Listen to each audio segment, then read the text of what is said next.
They say the forest never forgets.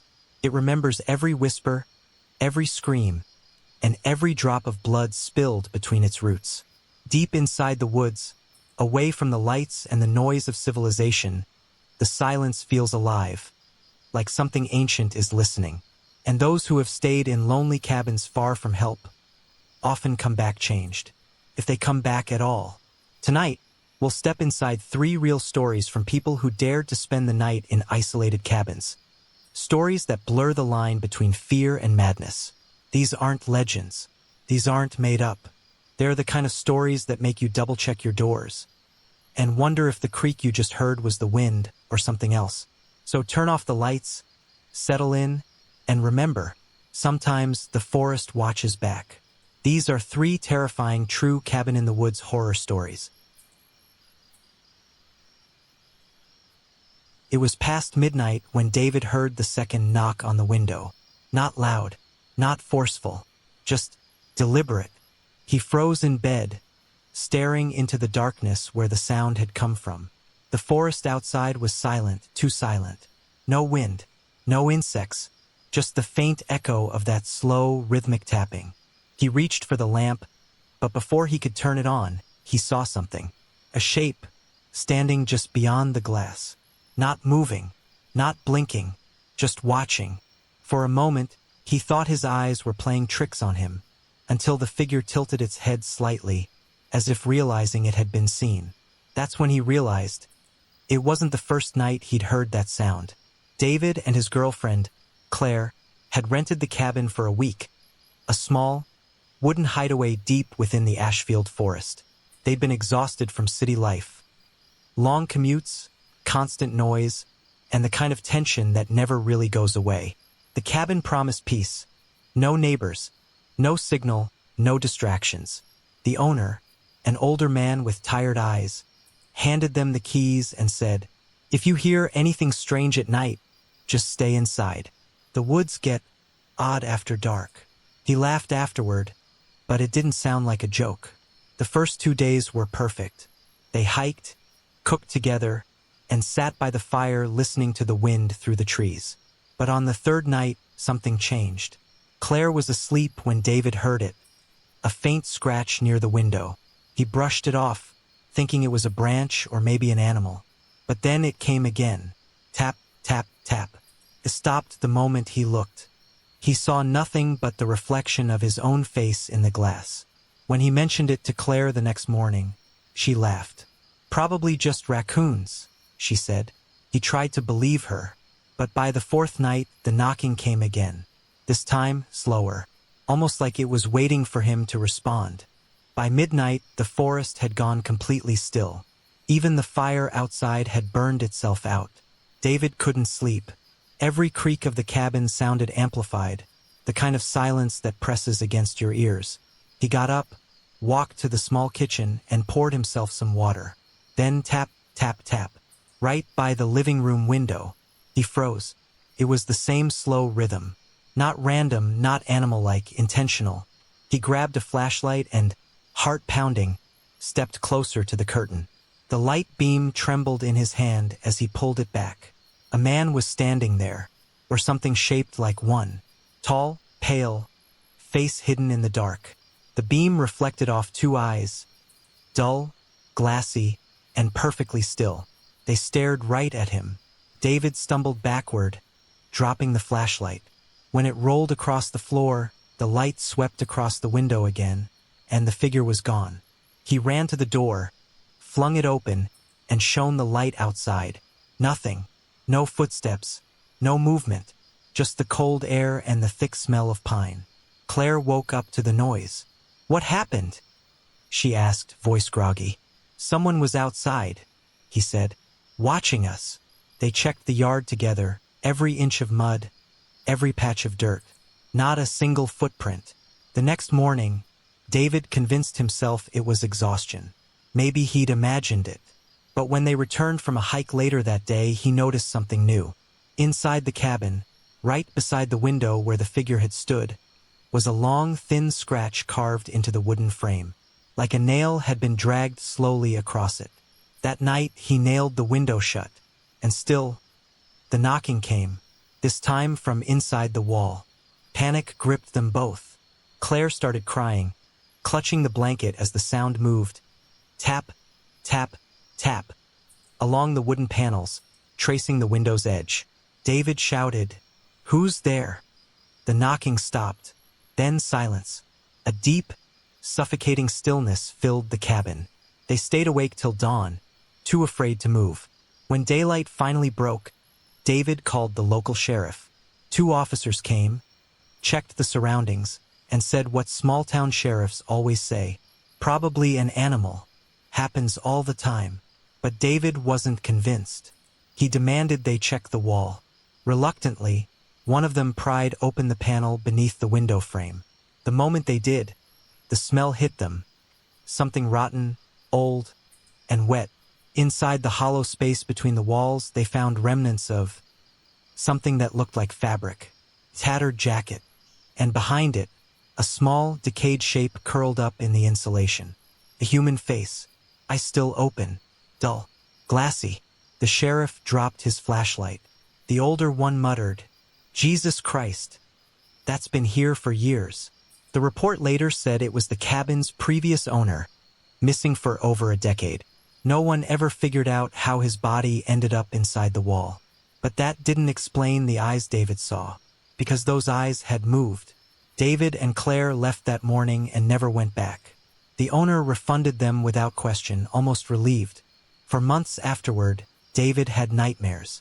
Sometimes he'd wake up and swear he could hear that same slow tap, tap, tap against the window of their apartment. When he finally went through his photos from the trip, he noticed something chilling. In one of the pictures, a reflection in the cabin's window, there was a faint figure standing behind him. Head tilted, eyes open. The police later sealed off the cabin, calling it unsafe for habitation. But locals say that sometimes, if you walk by it at night, you can still see a face in the glass, pale, unmoving, forever watching. The forest had gone quiet long before the sun disappeared. No wind, no birds, not even the crunch of their boots dared to echo anymore. Evan turned to Lily and whispered, "Did you hear that?" But there was nothing, just the sound of his own heartbeat in his ears. They'd been lost for hours when the fog rolled in, thick and gray like breath on glass. And then, through that curtain of mist, a shape appeared. A small cabin, faint lamplight flickering inside. Relief flooded them both. But as they stepped closer, Evan noticed something strange. The door was already open, and the light inside wasn't coming from a lamp. It was coming from a radio. Evan and Lily had planned a 2-day hiking trip through Gray Pine National Forest. A chance to disconnect from work and reconnect with each other. They weren't experienced hikers, but the map looked simple enough. Follow the red trail, cross the stream, reach the campsite before sunset. Except the map was 10 years old, and the forest had changed. By dusk, the trail markers were gone. The path bent in directions the map didn't show. Their GPS lost signal hours ago. As the last light faded, panic set in. They needed shelter before the cold night closed in. That's when Lily spotted it. A small wooden cabin tucked between 2 birch trees, smoke curling faintly from its chimney. The place looked old but lived in. A porch light flickered weakly above the door, and a metal radio sat on the windowsill, whispering faint static. Evan called out, "Hello? Is anyone here?" No answer. Inside, though, it was strangely warm. A fire still burning low in the hearth, 2 plates on the table, half-eaten food, and muddy footprints on the floor. It was as if whoever lived there had stepped out only moments ago. Relieved, they decided to wait for the owner. They shouldn't have. At first, the cabin felt safe. A lucky find after a long, miserable hike. They wrapped themselves in old blankets, made tea from their thermos water, and tried to laugh about getting lost. But small details didn't add up. There were no coats hanging by the door, no backpacks, no phones, and the 2 plates on the table had food that was still warm, yet no steam rose from them. Lily turned the radio dial, trying to catch a station. The static deepened into a low hum. For a moment, she thought she heard music. A faint waltz, distorted and slow. Then it spoke. A voice, buried under the noise. Soft, almost tender. "Evan." He froze. "Did you just say my name?" he whispered. Lily's eyes widened. "No, I thought you did." The static twisted again. Another whisper. "Lily."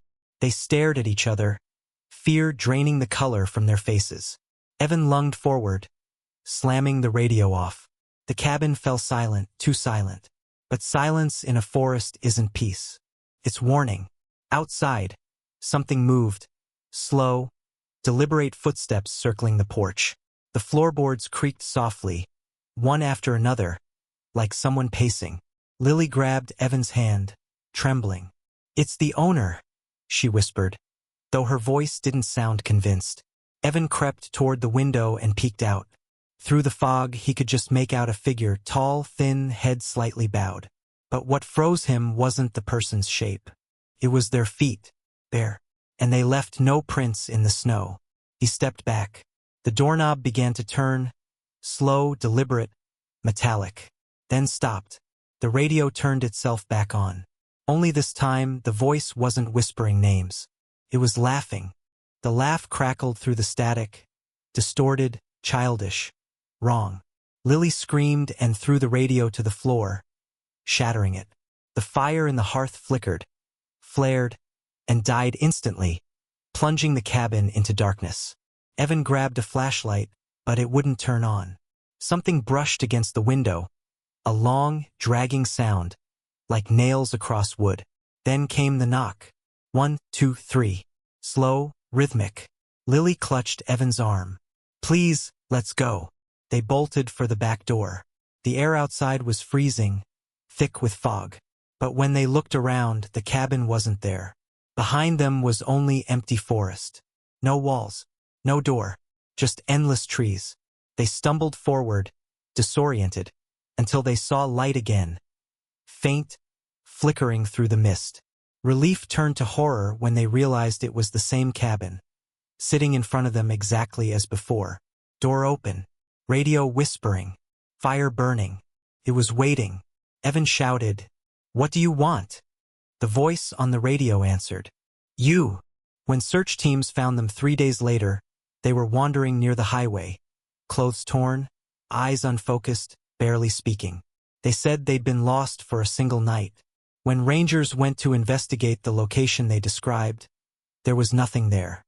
Just an open clearing. No structure. No signs of fire. But in the dirt near the center of the clearing were 2 sets of bare footprints. And beside them, a small, rusted radio still hissing faint static. When they brought it back to the station, one of the officers swore he heard a faint voice through the noise. It said, "Is anyone there?" He turned it off immediately, because deep in the woods, some cabins don't exist to shelter you. They exist to find you. And once they do, they never let you leave the same. The ranger station radio crackled at 2:17 a.m. A voice came through, faint, distorted by static. "He's still here, in cabin 9. When Officer Reed checked the logbook, his stomach dropped. Cabin 9 had been sealed for 20 years. The last caretaker assigned there vanished one stormy night in 2005. They never found his body, only his lantern, still burning beside the bed. Tonight, during another thunderstorm, the call came again. Same frequency, same words. "He's still here." So Reed grabbed his flashlight, stepped into the rain, and followed the old trail toward the dark outline of cabin 9, not realizing that the voice on the radio hadn't been asking for help. It had been welcoming him back. Claridge National Park closed every winter, but Reed volunteered for off-season patrol. He liked the solitude, the silence, the snow, the way the forest seemed half asleep. Cabin 9 sat deep inside the reserve, once used as a supply post. After the old caretaker disappeared, the park sealed it off. No one went there anymore. Locals told stories, of course. A lantern seen flickering through blizzards, footsteps echoing on empty nights. Reed didn't believe any of it, until the radio transmission came in. The voice was calm, almost friendly. "Everything's ready for inspection, sir." Static. Then silence. Reed replayed the tape 3 times. The frequency belonged to the old maintenance channel, disconnected years ago. He tried calling back. Nothing. Against protocol, he decided to investigate. Storm clouds gathered overhead as he packed his gear. Flashlight, camera, radio. By the time he reached the ridge, thunder was rolling through the valley. The cabin stood ahead, half buried in snow, its windows black and glassless. A sign on the door read, "Condemned, do not enter." He entered anyway. Inside, the air felt heavier than outside, thick with dust and the smell of wet wood. His light swept across the room. Rusted tools, overturned chairs, an old desk covered in mold. And there, in the corner, stood the lantern, still upright, glass cracked, but the wick faintly glowing, impossible, yet undeniable. Reed leaned closer. The flame flickered, brighter, as if reacting to his breath. Then he noticed the logbook on the desk. It was open. The last entry was dated October 17, 2005. Written in shaky penmanship. "Storms getting worse. Might lose power. Heard someone outside. Will check soon." Page below it, newer ink. Darker, fresher. "Power's back. Ranger Reed arrived. Glad to see another soul." Reed's pulse spiked. He hadn't written that. The next line appeared as he watched. The pen lying beside it began to move on its own, scratching words across the paper. "He's reading this now." He stumbled back, knocking over a chair.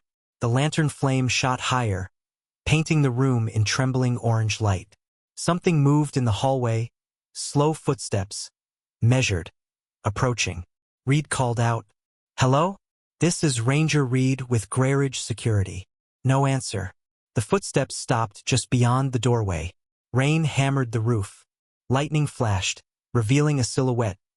A man in a park ranger's coat, soaked, face hidden beneath a hood. Reed shone the flashlight. The beam passed right through him. A low voice whispered, "You came back." The door slammed shut. The lantern's light turned blood red. Reed grabbed the radio. "Station 1, do you copy? I'm at cabin 9. I need assistance now." Only static answered. Then a voice, identical to his own, repeated the message back word for word. His reflection shimmered in the cracked window, but the reflection wasn't moving with him. He smiled. The figure from the hallway stepped closer, water dripping from his sleeves. Reed recognized the badge, Caretaker J. Mallory. Missing 2005.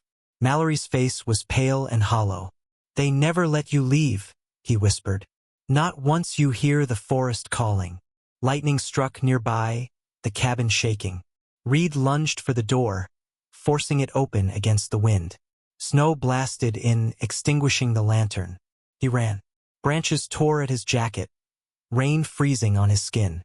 Behind him, he heard 2 sets of footsteps, his and the others perfectly in sync. Then, over the storm, the radio on his shoulder crackled. "Inspection complete. New caretaker confirmed." The voice was his own. They found Reed's truck abandoned by the trailhead the next morning. His footprints led halfway to cabin 9 and stopped. When rescue teams reached the cabin, it was empty, except for the lantern still faintly burning. On the table lay the logbook, open to a new entry. "Storms passing. Power stable. Will remain at post. Caretaker R. Reed." The ink was still wet. A month later, hikers reported seeing light from that part of the forest again. A steady glow that never went out. Rangers who patrol the ridge say their radios sometimes pick up an old frequency during storms. A calm voice checking in. "Everything's ready for inspection, sir." But no one ever answers back. Because some men never leave their posts, and some posts never release their men. Soft thunder fade out, low ambient hum. Transition to outro narration. Would you like me to now craft the final cinematic outro that ties all 3 stories together? The kind of chilling ending narration that Mr. Night Scares uses to close his episodes? Some say the forest is just trees and shadows. Others believe it's something older, something that remembers everyone who enters it. Maybe these stories were just coincidences. Maybe they weren't. But the next time you find yourself alone in a cabin, deep in the woods, and you hear a quiet knock on the window, don't look, just blow out the lantern, and pray that, by morning, the forest forgets your name. Low drone music fades out. This was Mr. Night Scares. If you enjoyed tonight's stories, remember, real fear doesn't always live in your imagination. Sometimes, it lives just outside your window.